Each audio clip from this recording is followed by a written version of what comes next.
శరీరం త్వం శంభో శశిమిహిరవక్షోరుహయుగం తవాత్మానం మన్యే భగవతి తవాత్మానమనఘం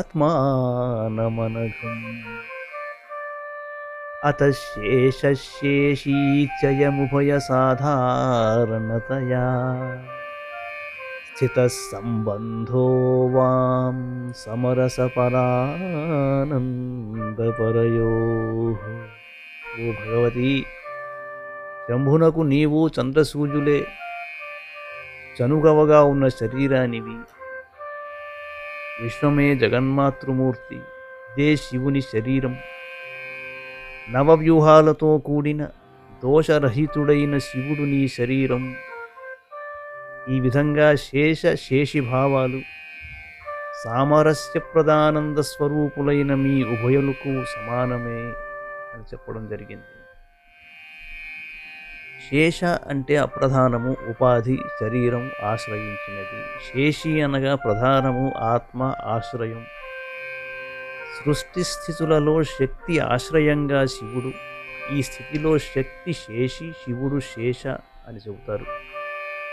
సంసార తిరోధాన అనుగ్రహ కృత్యాలలో శివుడు ఆశ్రయం అంటే శేషి, శక్తి ఆశ్రితం అంటే శేష అని అర్థం. స్వయం సిద్ధమై నిర్మలమైనది పరానందం. అది ఇరువురియందు సమమైన రసముగా అనుభవంగా ఉన్నది అనగా పరానందానుభవ స్వరూపుడు అని అర్థం. సామరస్యపరాయణ అనే నామం అందరికీ గుర్తుకొస్తుంది ఇక్కడ. ఆనంద భైరవి అనే రాగం ఈ శ్లోకానికి అన్వయింపబడుతుంది. అలాగే భార్యాభర్తల మధ్య సామరస్యం లేనివారు ఈ శ్లోకాన్ని 7 సార్లు పారాయణ చేసిన చక్కని ఫలితాలు పొందగలరని కూడా స్పష్టంగా తెలుస్తున్నది. శరీరం త్వం శంభో శశిమిహిరవక్షోరుహయుగం